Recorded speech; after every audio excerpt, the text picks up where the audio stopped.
Bonjour et bienvenue à la Culture en Action.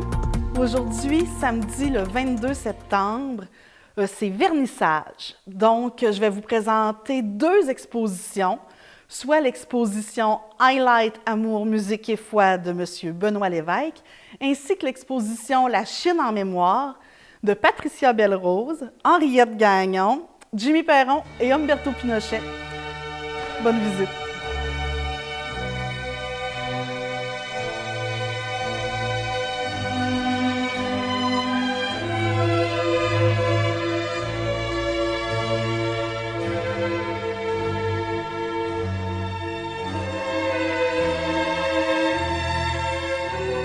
La première exposition que j'ai à vous présenter aujourd'hui se nomme Highlight Amour, musique et foi et est présentée par M. Benoît Lévesque qui est avec moi aujourd'hui.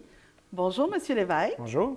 Ça me fait plaisir de vous recevoir aujourd'hui ici au Carrefour culturel Paul Médéric en ce jour de vernissage Moi de même. de votre exposition.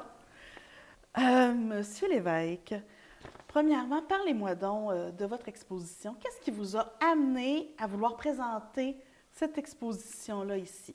Bien, au départ, c'était une suite logique à ma dernière exposition que j'avais faite en 2016 qui s'appelait Moments d'intimité, que c'était relié un petit peu sur le voyage que j'avais fait. Okay. Puis ben, j'ai voulu faire une exposition avec des thèmes plus larges, qui est l'amour, la musique et la foi. Ah oui, Ouais, c'est ça. Qui est le titre de cette exposition Ouais, exactement ici que vous présentez. D'ailleurs, dites-moi donc, qu'est-ce que représente ce titre pour vous? Bien, ça me représente un peu tout mon univers artistique. Okay. Puis c'est pour ça que chaque tableau est à quelque part dit un petit peu mon inspiration, d'où vient mon inspiration. J'ai voulu faire cette exposition-là pour les gens, pour voir à quelque part c'est quoi, là, où on va chercher notre inspiration là, profonde. Okay. Puis les tableaux se sont construits comme ça. C'est les 2 dernières années de production. Là. Donc, si je comprends bien, chaque œuvre présentée ici a un peu son histoire, son émotion, sa propre personnalité, exactement. vraiment. Là. Je crois aussi que la musique a une grande place dans cette exposition. Vous m'avez demandé d'en faire mettre durant tout le temps que ça va être présenté. Oui, pouvez-vous m'expliquer de quelle façon ça a été si important dans le processus de création? Bon, premièrement, je dois dire que j'ai une petite formation en musique. J'ai fait 6 ans de violon quand j'étais jeune, mais j'ai bifurqué vers les arts visuels parce que ça me rejoignait un peu plus. Mm-hmm. Mais la musique a toujours été présente chez moi, puis mon préféré, c'est Bach. Quand je mets du Bach, je me place comme en transe, puis ça nourrit mes œuvres. Puis dernièrement, j'ai focusé sur des tableaux directement liés à une pièce musicale. On m'avait invité aux Journées de la culture en 2016 à me commettre sur un tableau de la musique de Handel. Ça donnait un tableau. Puis là, par la suite, j'ai créé une série de tableaux sur la musique de Holst, Les Planètes, ainsi que ce tableau qui est à l'arrière de moi, Bénédiction de Dieu dans la solitude, que j'avais fait pour le Festival de Lanaudière.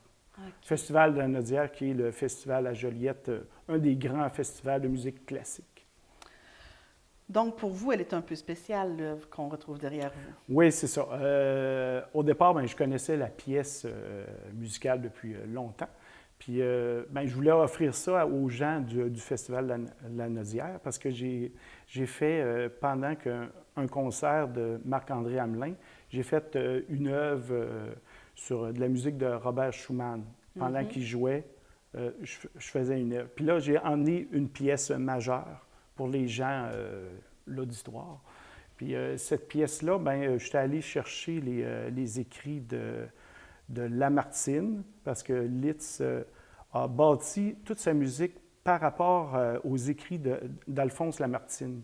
Il a créé l'œuvre musicale, puis moi, j'ai fait la version picturale. Oui, oui, oui. Intéressant, intéressant comment l'œuvre d'un poète influence un musicien, qui influence ensuite un peintre. Exactement ça. Qui sait qui va être influencé ensuite par votre œuvre. Exactement. Puis ça laisse cours à l'imagination. Puis je laisse le regardeur faire ses choix, là, musicalement puis visuellement.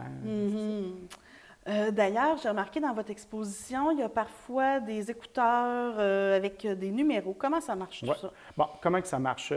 J'ai placé les pièces musicales avec le tableau. Fait qu'on peut entendre l'extrait avec les écouteurs, puis on se met vraiment dans l'ambiance de comment je l'ai créé. Parce que quand j'ai créé l'œuvre, la musique jouait continuellement, en boucle, la pièce musicale. Okay, fait que ça m'a donné fait que ça donne vraiment le lien directement. Là, avec donc, chaque œuvre a été faite, mais sur une seule mélodie. Oui, exactement ça. Ah, wow! Oui, c'est ça. Puis j'ai fait aussi une série, là, comme je vous disais tantôt, sur Gustave Holst, les planètes. Les 7 planètes, ça a donné 7 tableaux de 3 pieds par 6 pieds, 3 pieds et demi par 6 pieds. Vraiment, là, axé sur le morceau. Musique. Ah, OK, OK. Est-ce que ça veut dire que, admettons, si la musique que vous écoutiez était plus vive, eh bien, dans vos couleurs ou dans votre toile, il y a plus de mouvement? Ou... Ah, ça influence. Totalement? Totalement. Comme la musique de Bach, qui est mon préféré, ça me permet d'être en transe, là, tout de suite. Puis, ça permet des tableaux libres, très libres et ouverts. OK, OK. Donc, pour vous, ça doit être quand même très enrichissant, cette façon-là de travailler. Oui, c'est une façon de travailler. Demain, peut-être je vais travailler autrement, mais je vais chercher un petit peu les énergies un peu partout. Moi, je travaille à partir de la nature, mais la nature, c'est plein de musique. C'est vrai, c'est vrai. C'est un rythme. Franchement, je vous remercie, M. Lévesque. C'est de toute beauté. Merci beaucoup. Bien sûr, on invite les gens à venir voir ça. Hein. C'est doux et en même temps, c'est vivant. C'est vraiment... ça vous ressemble beaucoup. Oui, merci.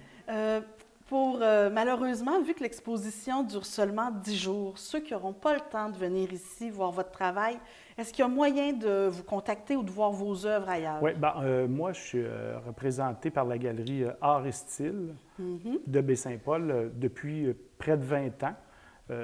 Donc, la galerie juste en face, ici, de l'autre côté de la rue. Très bonne galerie. Ils suivent ma démarche. Ils investissent dans l'artiste. Je peux faire cette exposition-là grâce un peu à mon lien d'affaires que j'ai avec eux. Puis, on peut me retrouver aussi là, sur Internet si quelqu'un veut communiquer avec moi, tout ça. Donc, à quoi, Benoît Lévesque? Benoît Lévesque, là, je ne pourrais pas vous dire là, exactement. On tape ça sur Google. Benoît Lévesque, artiste, puis tout simplement, c'est ça. Puis, comme je vous dis, je suis représenté par la galerie Art et Style. Ils vont être heureux de vous recevoir. Merci beaucoup, c'est un plaisir pour nous aussi de vous recevoir. Au plaisir.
que j'ai la chance de présenter aujourd'hui se nomme La Chine en mémoire. Et j'ai la chance d'avoir avec moi les artistes qui l'ont créé. Madame Patricia Belrose, Madame Henriette Gagnon, Monsieur Umberto Pinochet. Malheureusement, Monsieur Jimmy Perron n'est pas là, mais fait également partie de l'exposition. Cette exposition-là, dans le fond, vient d'un échange que vous avez fait avec des artistes chinois. Et vous nous présentez aujourd'hui des œuvres qui ont été créées suite à votre échange, suite au voyage que vous avez fait là-bas. C'est bien ça? Oui, exact. Oui. Eh bien, pouvez-vous me dire alors d'où vient cette idée-là de faire un échange avec des artistes chinois? Oh, je pense que Umberto avait quelque chose à dire sur le chapitre. Ça serait né lors d'un 5 à 7. Je pense que l'échange avant, c'était dans les programmes des échanges internationaux des Rêves d'automne. Alors, il y a des artistes chinois qui sont venus il y a 2 ans. Une délégation de Chine. Et Patricia avait participé des artistes qui avaient reçu et puis faisait partie de ce projet-là. Et par la suite, on a été invité, la contrepartie, on fait partie d'une exposition en Chine. Alors, à ce moment-là, j'ai joint la sélection de l'équipe qui est allée en Chine avec Henriette, Patricia et Jimmy. OK. C'est vous, par contre, qui aviez accueilli ici aussi la délégation chinoise, si je comprends bien. Oui, ça faisait partie du projet Couleurs sur le monde, je pense que ça s'appelait comme ça. Puis à chaque année, le Rêve d'automne invitait un pays à venir exposer avec des Québécois. Puis moi, j'ai fait partie de la cohorte. On était 2 artistes qui partageaient, dans le fond, un chalet avec 5 artistes chinois qui étaient venus. Puis ça a été un super bel échange. Puis par la suite, eux, ils ont décidé de nous inviter aussi. Mais d'inviter plus d'artistes, on était 4 à partir. Donc moi, j'ai fait partie du voyage. Puis 3 autres artistes se sont joints à moi avec le... Parfait. Et puis là-bas, comment ça s'est passé? Racontez-moi un peu comment ça se déroulait vos journées, là. Oh, on a eu un accueil assez extraordinaire d'abord. Je pense qu'ils nous attendaient. Ils avaient préparé une semaine bien remplie, vraiment bien comblée. On a pu visiter des musées, des sites extraordinaires, des endroits, des temples, des parcs. On a dégusté une foule de mets que, évidemment, on ne retrouve pas nécessairement ici. C'était quelque chose de très, très atypique de là-bas. Donc, il y avait une préoccupation de bien nous encadrer. D'abord, il fallait qu'on soit continuellement à l'affût puis émerveillés de tout ce qu'ils nous ont fait voir. Et je pense qu'ils ont bien réussi, ils ont vraiment bien réussi. Oui. On a passé une semaine extraordinaire. Donc, c'est qui là-bas qui vous ont accueillis? C'était les artistes qui étaient venus ici? Exact. Oui, mais je pense qu'il y a un institut aussi qui... C'est l'Institut des arts traditionnels chinoises de Nanjing qui était qui faisait l'invitation. Puis c'était aussi dans ces locaux où il y a eu lieu l'exposition à Nanjing. Donc, parlez-moi-en de cette exposition. C'est des œuvres que vous aviez faites ici, mais spécialement pour le public chinois? Oui, exactement. C'était des tableaux qu'on avait préparés. Puis en même temps, là-bas, on était reçus. Et puis, il y avait la délégation qui avait exposé ici, qui avait aussi exposé avec nous. Alors, c'était une exposition des 2 pays ensemble dans l'Institut. Ah, intéressant. Cette exposition-là durait longtemps.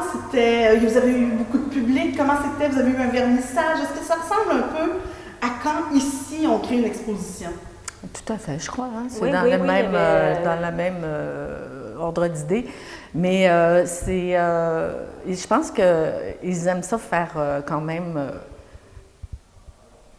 éblouissant aussi. Là, c'est parce qu'ils avaient pris des grands moyens. C'était plus protocolaire qu'ici. Oui. Il y avait beaucoup de...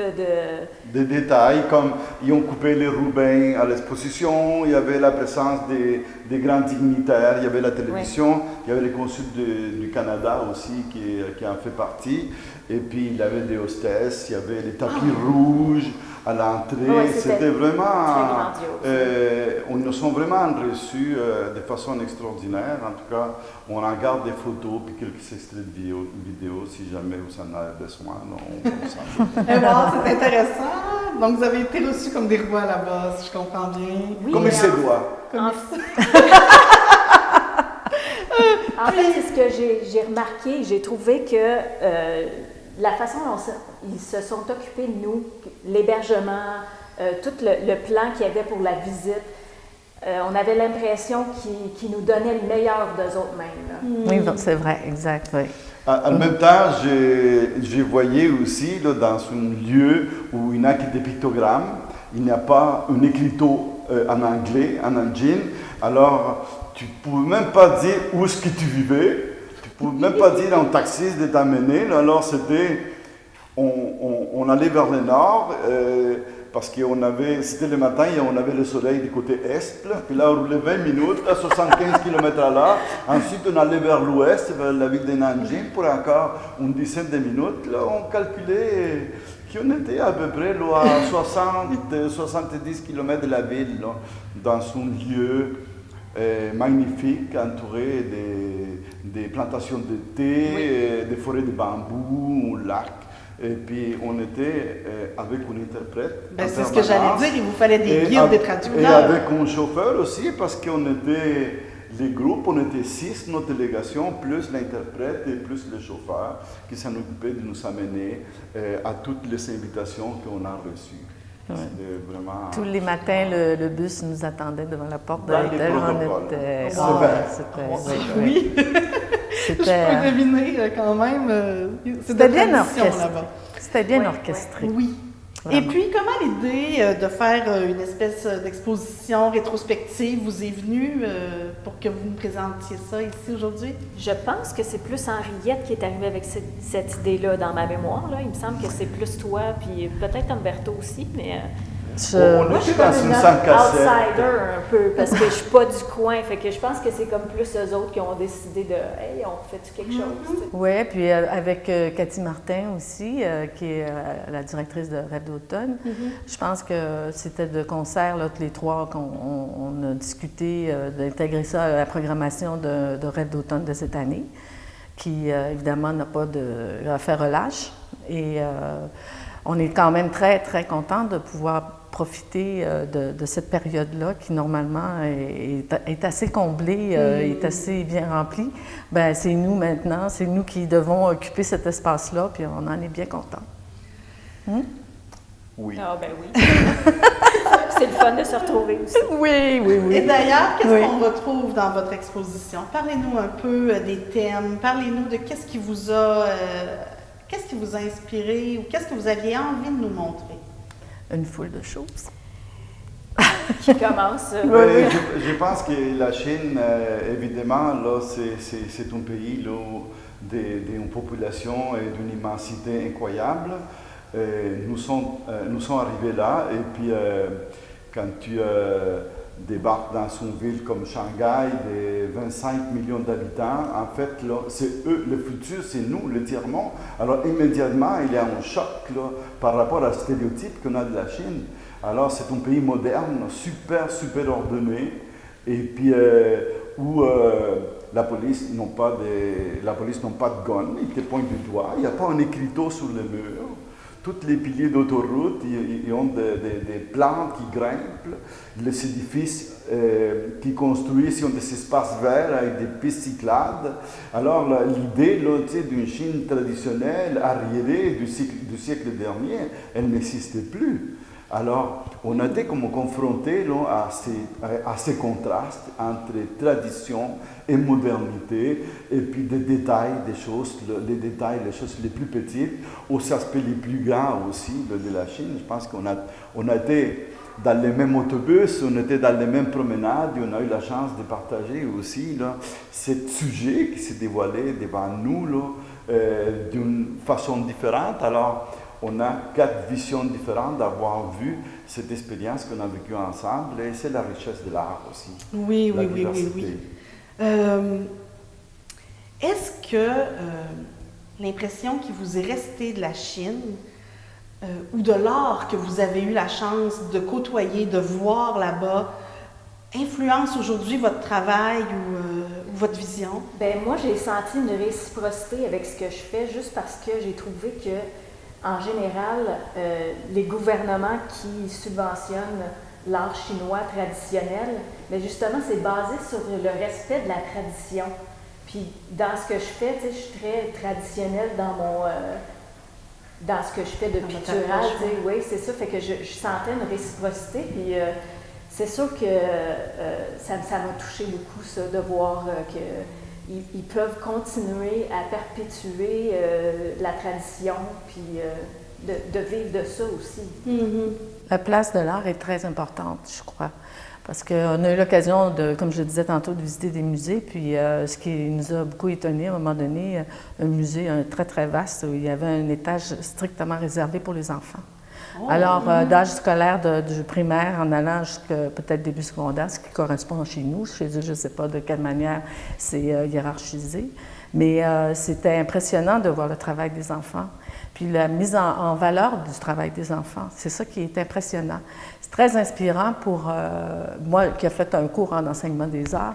J'aurais aimé ça, voir ça à cette époque-là parce que c'est là que tu vois toute la créativité que les professeurs peuvent avoir justement pour transmettre l'amour de l'art aux jeunes. C'est vrai. Oui. Et malheureusement, ici, ce genre d'exposition-là a lieu dans les écoles, mais n'est pas accessible au public. C'est très, très rare qu'on voit une exposition d'enfants. Rare. Alors, mais l'exposition, ce n'était pas des feuilles de papier collées avec la gommette là, dans l'entrée. C'était un musée avec des œuvres qui avaient été répertoriées là, par des tendances et puis qui étaient là, exposées là, comme des grands artistes aussi. Alors, il y avait comme un respect aussi envers les travaux des générations à venir. Et puis, il y a aussi un autre aspect qu'il faut mentionner, c'est que les artistes sont des salariés d'État en Chine. Alors ça fait une très, très grosse différence par rapport à nous, qu'on doit jongler avec la survie. Là. Alors on voyait leur travail imprimé là, dans des éditions, là, comme on en voit rarement des livres d'art imprimés aussi au Canada. Alors c'était très impressionnant de voir qu'eux, ils considèrent, les gouvernements, ils considèrent que les arts, c'est quelque chose de très important et puis qui se reflète dans différents aspects aussi là, de la culture et de la vie chinoise, là, cette préoccupation permanente. C'est vraiment beau hein, ce que vous nous dites sur ce que vous avez vécu là-bas et ressenti et la place de l'art, des artistes. Franchement, c'est inspirant pour nous. Hein? Ça vaudrait la peine de réfléchir et peut-être de se laisser influencer un peu. Est-ce que vous avez une anecdote, quelque chose que vous auriez envie de nous raconter? Peut-être sur la cohésion du groupe, peut-être... D'abord, premièrement, c'était exceptionnel de voir qu'on se retrouve 6 personnes. À certains moments, on était 5 ou on était 4. Mais l'harmonie était totale entre toutes les personnes. On a eu du plaisir, on s'est développé des amitiés aussi. On a vraiment vécu intensément ce voyage-là, mais on l'a partagé entre nous aussi, cette intensité-là. Puis je pense que seulement ce volet-là du voyage a été extraordinaire. C'était un beau groupe. Oui. Donc, vraiment, ça a bien fonctionné. On a été bien sélectionnés, je pense. Ça, c'est le fruit du hasard, parce que ça aurait pu être autrement, hein, mais finalement, on a eu bien du plaisir. Des anecdotes, oui, il y en a plein. Peut-être qu'il y en a qui vont... Est-ce que tu en as une à ton idée? Mais moi, je me rappelle qu'à un moment donné, on se promenait, puis on m'a fait remarquer que je marchais un peu vite. J'étais difficile à suivre. Mais moi, je voulais tout voir. Hein? Oui, c'est vrai, je me rappelle de ça. Les gars suivaient en arrière, puis ils commençaient à trouver ça essoufflant. Hein? Puis finalement, regarde. Moi, c'est des soirs à Shanghai, on est rentré dans son tuk-tuk. Oh my God! Puis les gars, là, ils traversaient les autoroutes, ils ne s'arrêtaient pas, là, ils klaxonnaient. Là, puis là, on était dans une 2 places. Là. Oh oui, dans une moto, là, c'était incroyable. On n'a pas arrêté de rire et d'avoir peur. Puis il a fait 2 voyages, ce qui est spécial, on va le raconter un peu. Il a fait un premier voyage, il a embarqué Cathy, Karine et Jimmy. Puis là, on s'est dit, nous autres, on va marcher. Nous, on ne voulait pas, on avait peur.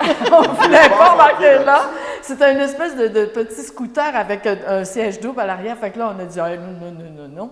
En fin de compte, on marche de l'hôtel où est-ce qu'on avait pris un verre. On marche jusqu'à notre hôtel, ce qui n'était pas très loin quand même. Et là, qu'est-ce qu'on voit arriver au bout de 10 minutes? Le gars, il nous a trouvés dans Il nous a trouvés dans les rues. Tu sais, on ne prenait pas des chemins ordinaires. Là, tu sais, on n'était pas sur des grandes avenues. Il nous a trouvés. Puis là, il arrête à côté de nous. Puis là, il nous fait signe d'embarquer. Fait que nous, OK, finalement, on s'est retrouvés. C'était hallucinant.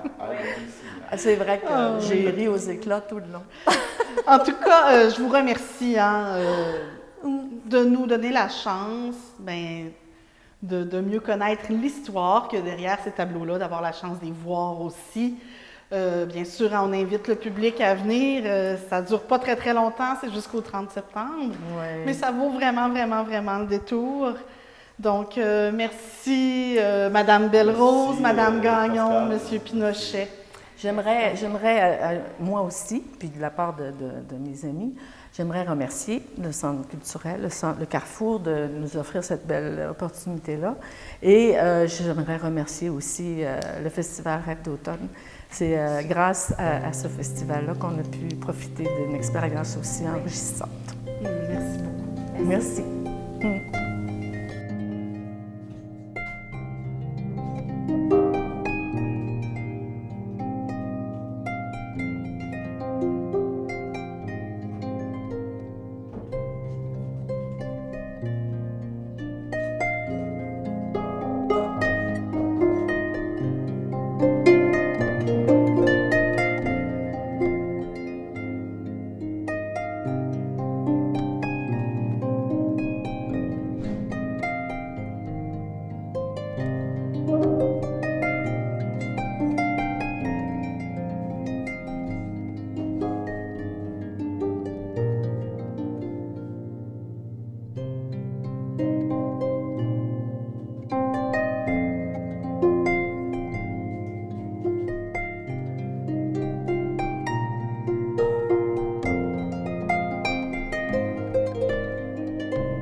Donc, ce fut un plaisir pour moi de vous accueillir aujourd'hui, le 22 septembre, au vernissage des 2 nouvelles expositions présentées au Carrefour culturel Paul Médéric, soit Highlight, Amour, musique et foi de M. Benoît Lévesque et La Chine en mémoire de Mme Patricia Belle-Rose, Henriette Gagnon, Jimmy Perron et Umberto Pinochet. N'oubliez pas que ces expositions-là ne durent vraiment pas longtemps. Ils sont ici jusqu'au 30 septembre seulement. Également, par contre, mes 2 expositions permanentes sont toujours disponibles. Le Studio Trad sur les techniques textiles charlevoisiennes, ainsi que Espace Baie-Saint-Paul, Expo Expérience sur l'histoire, le patrimoine de tout Baie-Saint-Paul, mais aussi des environs. Donc, je vous remercie de nous avoir suivis aujourd'hui. Bonne journée.